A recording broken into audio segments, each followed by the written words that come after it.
Supreme Court bars registration of further cases against TNDY CM Udyanidhi Stalin over Sanatana Dharma remarks without its permission. The Supreme Court today, 6th March, directed that no further first complaints should be registered against Tamil Nadu Deputy Chief Minister Udyanidhi Stalin without its permission in relation to his remarks against Sanatan Dharma. The bench of CJI Sanjeev Khanna and Justice Sanjay Kumar was hearing the plea by Stalin for clubbing of criminal cases registered against him across multiple states over his controversial Sanatana Dharma remarks. Previously, the court extended the interim order granted to Tamil Nadu Deputy Chief Minister Udyanidhi Stalin for exemption for physically appearing before lower courts conducting proceedings against his Sanatana Dharma remarks. Today, the court in its order clarified that the interim order would continue and would be applicable to the recently registered cases against Stalin. During the hearing, Senior Advocate A.M. Singhvi along with Sister Advocate P. Wilson appearing for Stalin informed that a fresh case has been registered against him in Bihar and an amendment application in that regard has been filed seeking to implead the complainants in the Bihar complaint in the present writ petition. Singhvi also cited the cases of Nupur Sharma, Mohammad Zubair and Arnab Goswami where the courts had allowed the clubbing of first and trial at one place. Referring to the Nupur Sharma case, Singhvi stressed, in Nupur Sharma, the words are supposed to be much more offensive, lordship transferred in all other cases to the first place, where FIR first registered, that's the solution in this case. Solicitor General Tushar Mehta appearing for the state of Maharashtra interjected to highlight. It was Sanatan Dharma Eradication Conference. The Deputy Chief Minister said that Sanatana Dharma is to be eradicated like malaria, corona, dengue etc. Kindly appreciate that if a Chief Minister of another state says that a particular religion, say Islam, should be eradicated. The CJI, however, weighed in to point out that the main issue before the court is not the case on merits but whether the multiple first be transferred to a single place. He said, "We are not going into merits, only on the questions whether it should be transferred to one place." The SG then added, merely because the community sought to be eradicated is not reacting by violent threatening. The CJI asserted, Mr. Mehta, we would not like the apex court to comment on any words, they have an impact on the trial. Wilson argued that the context of the remarks by Stalin have been misunderstood. This was followed by a heated exchange as follows. Singhvi, my friend is speaking for another audience. SG, no, I have no other audience. I cannot hold press conferences. Singhvi, you are holding one now inside the court. The bench proceeded to pass the following order. Issue notice to the newly added respondents, returnable in the week commencing. Amendment application is allowed. Issue notice to newly added respondents on steps taken by petitioner. Liberty is granted to newly added respondents to file response within 15 days from the date of service, rejoinder if any after 15 days, interim order to continue and will equally apply to the cases mentioned in the amended WP. We direct no further cases be registered without the permission of this court. After the passing of the said order, SG requested the court to hear the present issue with the pending matter dealing with the issue of hate speech across the country. The court declined the same, saying that the other matter dealt with larger issues. Wilson urged that SG should not bring a political tangent to a matter which is purely on legal issue. He said, "Political is different than legal. Let the learned friend not mix political with legal." Stalin had filed the instant case under Article 32 of the Constitution seeking reliefs in connection with the cases registered against him across the country over the controversial Sanatana Dharma remarks. Case title: Udyanidhi Stalin v. The State of Maharashtra and ORS W.P. CRL number 104/2024. தமிழக துணை முதல்வர் உதயநிதி ஸ்டாலினின் சனாதன தர்மம் கருத்துக்கள் தொடர்பாக உச்சநீதிமன்றத்தின் அனுமதியின்றி மேலும் வழக்குகள் பதிவு செய்ய உச்சநீதிமன்றம் தடை விதித்துள்ளது. சனாதன தர்மம் குறித்த கருத்துக்கள் தொடர்பாக தமிழக துணை முதல்வர் உதயநிதி ஸ்டாலினுக்கு எதிராக தனது அனுமதியின்றி மேலும் எந்த FIR புகார்களையும் பதிவு செய்யக்கூடாது என்று உச்சநீதிமன்றம் இன்று மார்ச் 6 உத்தரவிட்டுள்ளது. சர்ச்சைக்குரிய சனாதன தர்மம் கருத்துக்கள் தொடர்பாக பல மாநிலங்களில் தனக்கு எதிராக பதிவு செய்யப்பட்ட குற்ற வழக்குகளை ஒன்றாக இணைக்க கோரிய ஸ்டாலின் மனுவை தலைமை நீதிபதி சஞ்சீவ் கன்னா மற்றும் நீதிபதி சஞ்சய் குமார் ஆகியோர் அடங்கிய அமர்வு விசாரித்து வந்தது.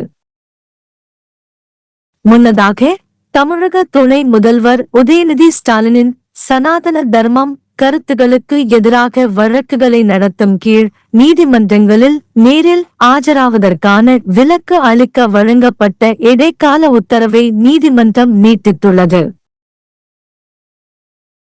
இன்று நீதிமன்றம் தனது உத்தரவில் இடைக்கால உத்தரவு தொடரும் என்றும் ஸ்டாலினுக்கு எதிராக சமீபத்தில் பதிவு செய்யப்பட்ட வழக்குகளுக்கும் இது பொருந்தும் என்றும் தெளிவுபடுத்தியுள்ளது.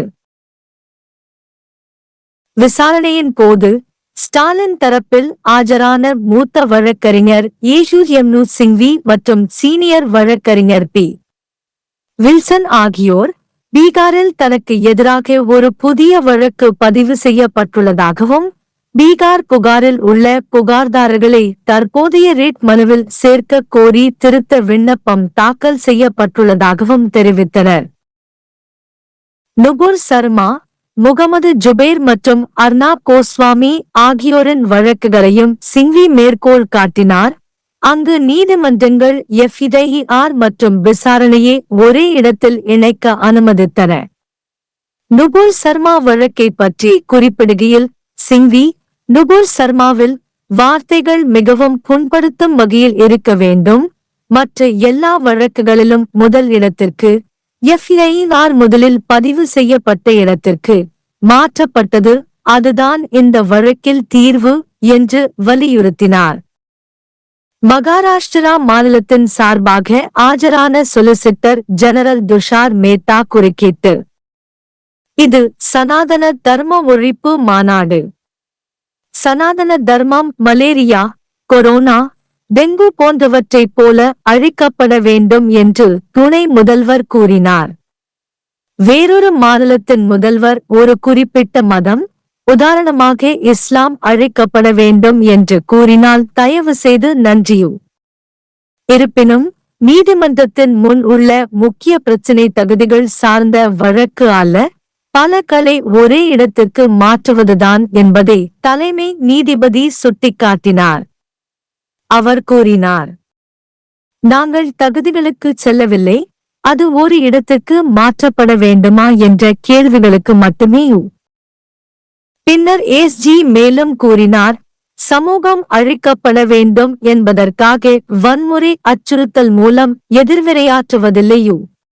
திரு. மேத்தா, உச்சநீதிமன்றம் எந்த வார்த்தைகள் குறித்தும் கருத்து தெரிவிப்பதை நாங்கள் விரும்பவில்லை, அவை விசாரணையில் தாக்கத்தை ஏற்படுத்துகின்றன என்று தலைமை நீதிபதி வலியுறுத்தினார். ஸ்டாலினின் கருத்துக்களின் சூழல் தவறாக புரிந்து கொள்ளப்பட்டுள்ளது என்று வில்சன் வாதிட்டார். இதைத் தொடர்ந்து ஒரு சூடான விவாதம் நடந்தது. சிங்வி, என் நண்பர் இன்னொருவர் சார்பாக பேசுகிறார். எஸ்ஜி, இல்லை, எனக்கு வேறு பார்வையாளர்கள் இல்லை, நான் பத்திரிகையாளர் சந்திப்புகளை நடத்த முடியாது. சிங்வி, நீங்கள் இப்போது நீதிமன்றத்திற்குள் ஒரு பத்திரிகையாளர் சந்திப்புகளை நடத்துகிறீர்கள். பெஞ்ச் பின்வரும் உத்தரவை பிறப்பித்தது. புதிதாக சேர்க்கப்பட்ட பிரதிவாதிகளுக்கு அறிவிப்பு அனுப்பவும். தொடங்கும் வாரத்தில் திரும்பப் பெறலாம். திருத்த விண்ணப்பம் அனுமதிக்கப்படுகிறது. மனுதாரர் எடுத்த நடவடிக்கைகள் குறித்து புதிதாக சேர்க்கப்பட்ட பிரதிவாதிகளுக்கு அறிவிப்பு அனுப்பவும். புதிதாக சேர்க்கப்பட்ட பிரதிவாதிகள் சேவை தேதியிலிருந்து 15 நாட்களுக்குள் பதில் தாக்கல் செய்ய சுதந்திரம் வழங்கப்படுகிறது. 15 நாட்களுக்கு பிறகு ஏதேனும் மறுப்பு இருந்தால் தொடர இடைக்கால உத்தரவு மற்றும் திருத்தப்பட்ட WP-யில் குறிப்பிடப்பட்டுள்ள வழக்குகளுக்கும் இது பொருந்தும். இந்த நீதிமன்றத்தின் அனுமதியின்றி மேலும் எந்த வழக்குகளையும் பதிவு செய்யக்கூடாது என்று நாங்கள் உத்தரவிடுகிறோம். அந்த உத்தரவு நிறைவேற்றப்பட்ட பிறகு நாடு முழுவதும் வெறுப்பு பேச்சு பிரச்சினையை கையாளும் நிலுவையில் உள்ள வழக்கு தொடர்பான தற்போதைய பிரச்சினையை விசாரிக்க எஸ்ஜி நீதிமன்றத்தை கோரினார். நீதிமன்றம் அதை நிராகரித்தது. மற்ற விஷயம் பெரிய பிரச்சினைகளை கையாள்கிறது என்று கூறியது. சட்ட பிரச்சினையில் மட்டுமே உள்ள ஒரு விஷயத்தில் அரசியல் தொடுதலை கொண்டுவரக்கூடாது என்று எஸ்ஜி வில்சன் வலியுறுத்தினார். அவர் கூறினார், அரசியல் என்பது சட்டத்திலிருந்து வேறுபட்டது. கற்றறிந்த நண்பர் சட்டத்துடன் அரசியலை கலக்கக்கூடாது. சர்ச்சைக்குரிய சனாதன தர்மம் கருத்துக்கள் தொடர்பாக நாடு முழுவதும் தனக்கு எதிராக பதிவு செய்யப்பட்ட வழக்குகள் தொடர்பாக நிவாரணம் கோரி அரசியலமைப்பின் 32வது பிரிவின் கீழ் ஸ்டாலின் உடனடி வழக்கை தாக்கல் செய்திருந்தார். வழக்கு தலைப்பு: உதயநிதி ஸ்டாலின் எதிராக மகாராஷ்டிரா மாநிலம் மற்றும் பிற மாநிலங்கள். மேற்கு வங்கம். தலைமை எண் 104 இன் கீழ் 2024. सुप्रीम कोर्ट ने तमिलनाडु के उपमुख्यमंत्री उदयनिधि स्टालिन के खिलाफ सनातन धर्म संबंधी टिप्पणी के लिए बिना उसकी अनुमति के आगे कोई मामला दर्ज करने पर रोक लगाई। सुप्रीम कोर्ट ने आज 6 मार्च निर्देश दिया कि तमिलनाडु के उपमुख्यमंत्री उदयनिधि स्टालिन के खिलाफ सनातन धर्म के खिलाफ उनकी टिप्पणी के संबंध में बिना उसकी अनुमति के कोई और FIR शिकायत दर्ज नहीं की जानी चाहिए। CJI संजीव खन्ना और जस्टिस संजय कुमार की पीठ स्टालिन की उस याचिका पर सुनवाई कर रही थी जिसमें उन्होंने अपने खिलाफ कई राज्यों में दर्ज आपराधिक मामलों को सनातन धर्म संबंधी विवादास्पद टिप्पणी के लिए एक साथ जोड़ने की मांग की थी।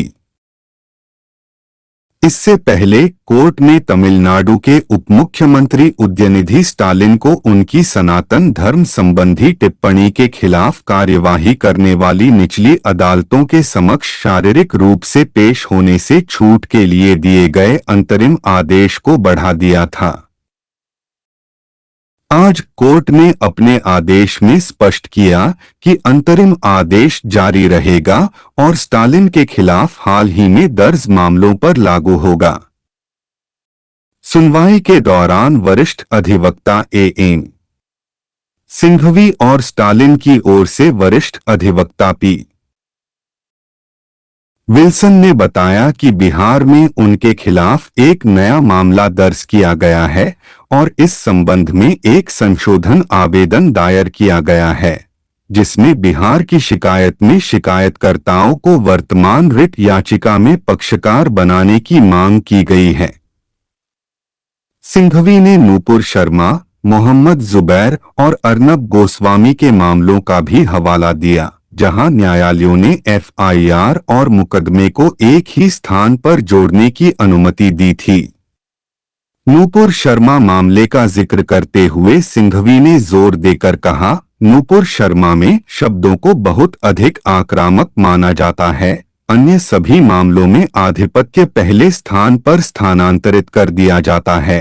जहां एफआईआर पहले दर्ज की गई थी। यही इस मामले में समाधान है। महाराष्ट्र राज्य की ओर से पेश सॉलिसिटर जनरल तुषार मेहता ने हस्तक्षेप करते हुए कहा, यह सनातन धर्म उन्मूलन सम्मेलन था। उप मुख्यमंत्री ने कहा कि सनातन धर्म को मलेरिया, कोरोना, डेंगू आदि की तरह मिटाया जाना चाहिए। कृपया इस बात की सराहना करें कि यदि किसी अन्य राज्य का मुख्यमंत्री कहता है कि किसी विशेष धर्म जैसे कि इस्लाम को मिटा दिया जाना चाहिए। हालांकि सीजेआई ने इस बात पर जोर दिया कि न्यायालय के समक्ष मुख्य मुद्दा गुणदोष पर आधारित मामला नहीं है, बल्कि यह है कि क्या कई एफआईआर को एक ही स्थान पर स्थानांतरित किया जाना चाहिए। उन्होंने कहा, हम गुणदोष पर नहीं जा रहे हैं, केवल इस सवाल पर विचार कर रहे हैं कि क्या इसे एक ही स्थान पर स्थानांतरित किया जाना चाहिए। इसके बाद एसजी ने कहा, केवल इसलिए कि जिस समुदाय को मिटाया जाना है उसका हिंसक धमकी देकर प्रतिक्रिया करना नहीं है। सीजेआई ने जोर देकर कहा, श्री मेहता, हम नहीं चाहेंगे कि सर्वोच्च न्यायालय किसी भी शब्द पर टिप्पणी करे, उनका मुकदमे पर प्रभाव पड़ता है। विल्सन ने तर्क दिया कि स्टालिन की टिप्पणियों के संदर्भ को गलत समझा गया है। इसके बाद इस प्रकार तीखी बहस हुई। सिंघवी, मेरा मित्र, दूसरे श्रोताओं के लिए बोल रहा है। एसजी, नहीं, मेरे पास कोई और श्रोता नहीं है, मैं प्रेस कॉन्फ्रेंस नहीं कर सकता। सिंघवी, आप अभी कोर्ट के अंदर प्रेस कॉन्फ्रेंस कर रहे हैं। पीठ ने निम्नलिखित आदेश पारित किया। नए जोड़े गए प्रतिवादियों को नोटिस जारी करें, जो शुरू होने वाले सप्ताह में वापस किया जा सके। संशोधन आवेदन स्वीकार किया जाता है। नए जोड़े गए प्रतिवादियों को याचिकाकर्ता द्वारा उठाए गए कदमों के बारे में नोटिस जारी करें। नए जोड़े गए प्रतिवादियों को सेवा की तारीख से 15 दिनों के भीतर जवाब दाखिल करने की स्वतंत्रता दी जाती है। यदि कोई हो तो 15 दिनों के बाद जवाब दें। अंतरिम आदेश जारी रहेगा और संशोधित डब्ल्यूपी में उल्लिखित मामलों पर समान रूप से लागू होगा। हम निर्देश देते हैं कि इस न्यायालय की अनुमति के बिना कोई और मामला दर्ज न किया जाए। उक्त आदेश पारित होने के बाद एसजी ने न्यायालय से देश भर में नफरत फैलाने वाले भाषण के मुद्दे से निपटने वाले लंबित मामले के साथ वर्तमान मुद्दे पर सुनवाई करने का अनुरोध किया। न्यायालय ने इसे अस्वीकार करते हुए कहा कि दूसरा मामला बड़े मुद्दों से संबंधित है। विल्सन ने आग्रह किया कि एसजी को ऐसे मामले में राजनीतिक हस्तक्षेप नहीं करना चाहिए जो पूरी तरह से कानूनी मुद्दे पर आधारित है। उन्होंने कहा, राजनीतिक कानूनी से अलग है। विद्वान मित्र को राजनीतिक को कानूनी के साथ नहीं मिलाना चाहिए। स्टालिन ने संविधान के अनुच्छेद 32 के तहत विवादास्पद सनातन धर्म टिप्पणी को लेकर देश भर में उनके खिलाफ दर्ज मामलों के संबंध में राहत की मांग करते हुए तत्काल मामला दायर किया था। केस का शीर्षक उद्यनिधि स्टालिन बनाम महाराष्ट्र राज्य और अन्य W.P. CRL. संख्या 104/2024।